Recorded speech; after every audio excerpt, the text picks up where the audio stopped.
చేసుకోవడం ఓ పాత్రని అంటే నేను చెప్తూ ఉంటాను. సినిమాలన్నీ కథలన్నవి ఒక పంచపక్ష పరమాన్నం వడ్డించిన ఇస్తరు కావచ్చు, లేకపోతే ఒక పాత్ర కావచ్చు, సమాజంలో నిజంగా జరిగిన ఒక ఇన్సిడెంట్ నుంచి కావచ్చు, లేకపోతే వేరే సినిమాలు చూసి వాటిలో నుంచి మనం ఒక స్ఫూర్తిని పొందే రకరకాల సినిమాలు. మరి ఇన్ని చేసుకుంటూ ఒక పక్క అఖండ కోవిడ్ టైంలో మొట్టమొదటి సినిమా మన భారత చలనచిత్ర రంగంలోనే విడుదలైన సినిమా. అప్పుడు ఎక్స్ట్రా షోలు లేవు, రేట్లు మామూలు రేట్లే. అటువంటి తరుణంలో ఆ సినిమా రిలీజ్ చేయడం, దాని తర్వాత వీరసింహారెడ్డి, తర్వాత నేలకొండ భగవంత్ కేసరి, ఇప్పుడు డాకు మహారాజ్. మీ అందరి డాకు అంటే దొంగ ఎవడు? కృష్ణుడు, బాలకృష్ణుడు. ఇక్కడ మరి బాలకృష్ణుడు అంటే ఎవరు? అందరు గుండెల్ని హరించేవాడు, దోచేవాడని. నా ఒక్కడిని కాదు, నా ఒక్కడి వల్ల కాదది, అసంభవం. దానికి కొన్ని సినిమాలకి అద్భుతాలు దొరుకుతాయి అంతే. నేను ఎప్పుడు అంటూ ఎన్టీ రామారావు పుట్టడం నుంచి ఆయన సినిమాలు అయితేనేమి, ఇప్పుడు నేను చేసిన ఈ 4వ విజయం, మరి ఇంతమంది నాన్నగారు అనేవారు సమాజమే దేవాలయం, ప్రజల దేవుళ్ళు, అందులో నేను ఒక దేవుణ్ణని. అలాగే నా తెలుగు ప్రజలకి నేను ఎందుకు ఎప్పుడు రుణపడి ఉంటానంటే, ఎప్పుడు అంటారు శత్రుశేషం రుణశేషం అని, అగ్నిశేషం ఉంచకూడదని. అలాగే మీ శేషం ఈ జన్మకి తీరదు, ఈ రుణం చేస్తానే ఉంటా నా కొన్న ఊపిరి వరకు. మంచి సినిమాలు అందించిన మంది సందేశాత్మక చిత్రాలు, కేవలం వినోదం కాదు.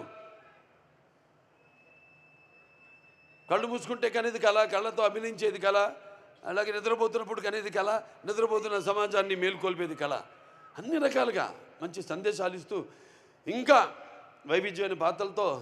కొంతమంది అంటుంటారు, ఏం చూసి బాలకృష్ణతో పొగరని. నన్ను చూసుకునే నాకు పదునైన పొగరంట. ఎవరిని చూసి ఇంత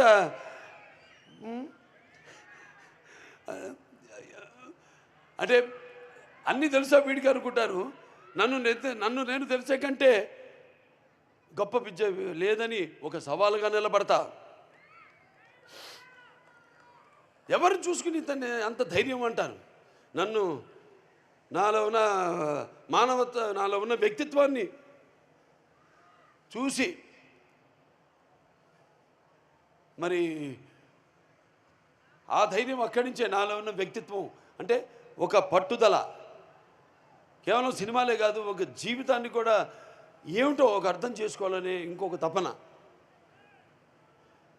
అలాగే అభిమానులు ఉన్నారు, వాళ్ళే అసలు నిజమైన నా ప్రచారకర్తలు.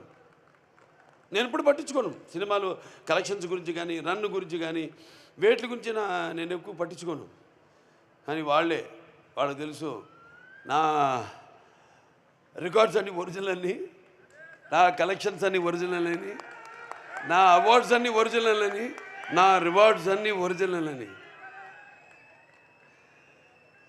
అయినా ఇవాళ ఈ సినిమాలన్నీ కేవలం అట్లా మీకు నచ్చడమే కాకుండా అటు ఇండస్ట్రీకి కూడా ఒక అటు పరోక్షంగా ఎంతోమంది ఉన్నారు సినిమా మీద ఆధారపడి సినిమా ఇండస్ట్రీ